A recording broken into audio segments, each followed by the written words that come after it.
Hey y'all. Happy August and back to school season. Okay, I'm sitting outside on my patio. My son Gianni and I, who is in 5th grade, this is our classroom today. I asked him where he wanted to work. This is where he picked. I'm a fan. And I have no makeup and I'm just super cash, but I was thinking about something that I think would really help lots of people. And so I was like, you know what, makeup or no makeup, sweatshirt, whatever, in the backyard, I'm going to go ahead and make a video. And it's about how to put together an effective weekly plan sheet for yourself.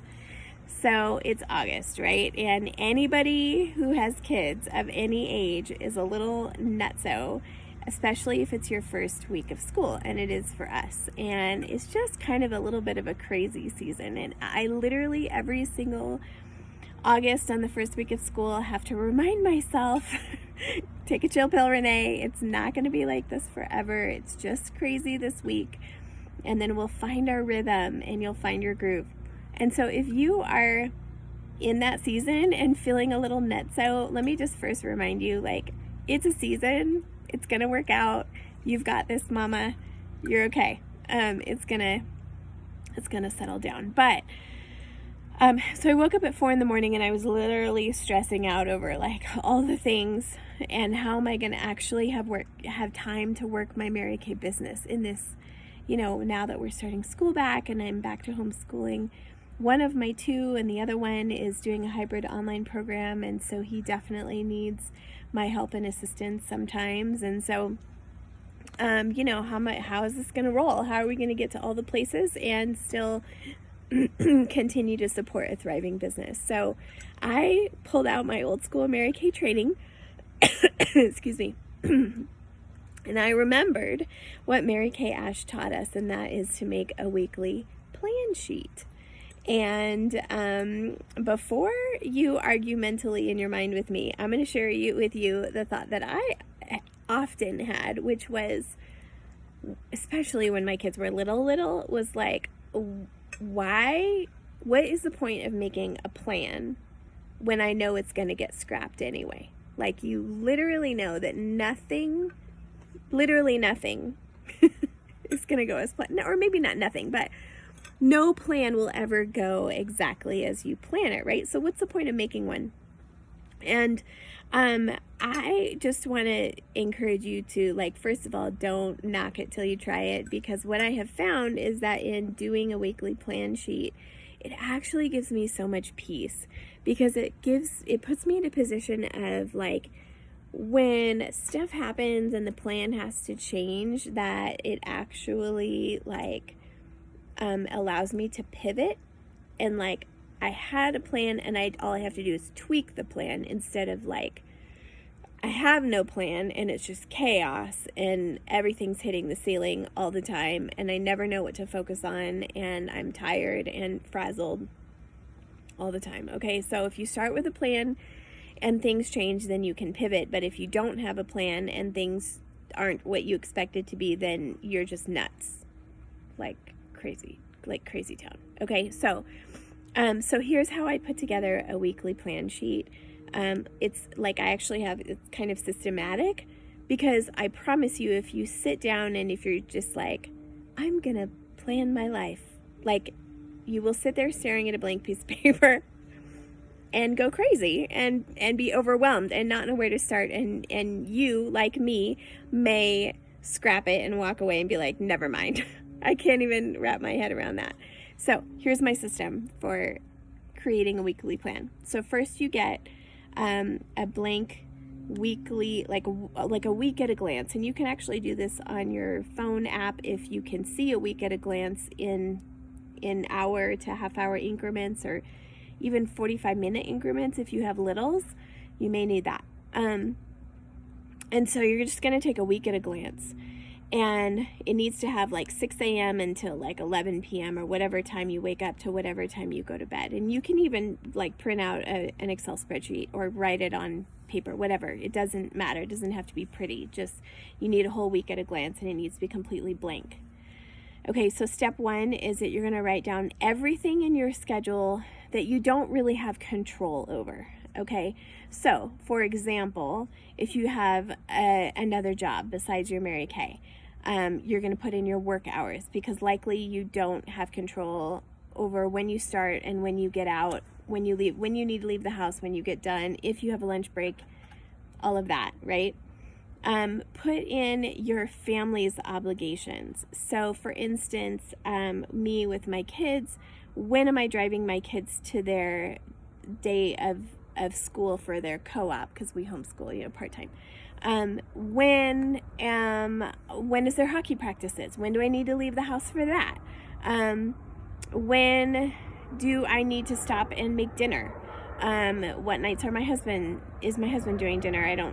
Then you don't have to write that down on that night. But anything that's in this calendar, if you have littles, when do they nap?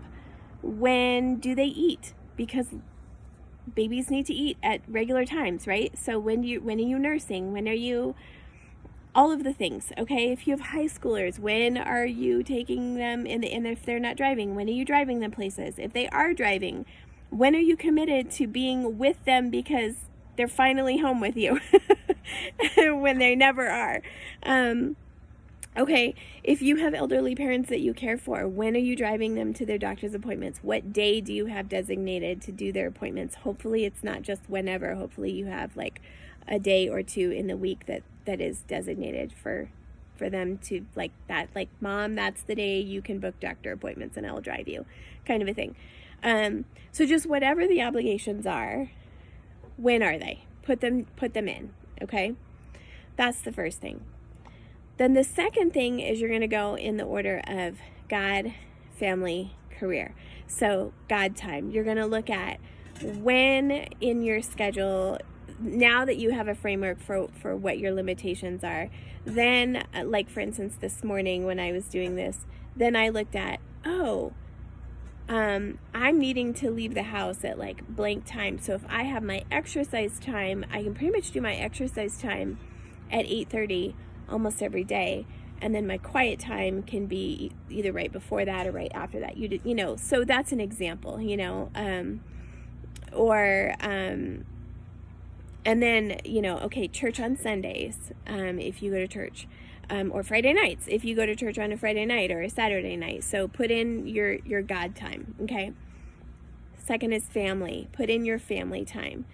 Wednesday nights, date nights for us at our house. So Wednesday nights, I'm blocking that off in a color for family, and I'm putting down like family time, date night, and the kids go to youth group. Okay, other family obligations. If you have dinner with extended family once a week, just any family commitments, you're gonna that if you haven't already put them in, or things that you want to be intentional about, write those in, okay? And then career. So now you look at the blank spaces left over and you say, okay, where can I fit in my Mary Kay? The only exception that I should have mentioned before is our Monday night training meetings. When you're putting in the things you don't have control over when they happen, I would put that in, and because that's a priority, right? Because training is a priority for your business. Even above, believe it or not, even above doing other beauty sessions, I learned very quickly that booking a beauty session on a Monday night actually sabotaged me. Yes, I was working my business. Yes, I was selling product, but I was missing out on the connection and the training and the source of my what was giving life to my business. I was sacrificing that. And so I realized very quickly that was not worth it. So, okay. So anyway, back to what I was saying. You're looking at the blanks in your schedule and you're fitting in like, okay, I can hold an appointment potentially here. I could put one here and I could put one here. Or maybe you only have one or two openings, and that might be the season you're in. Or maybe you need to get creative. Like for instance, I realized that I can actually hold an appointment from the car using my hotspot while my boys are in hockey. What? Love the flexibility. Or like, hey,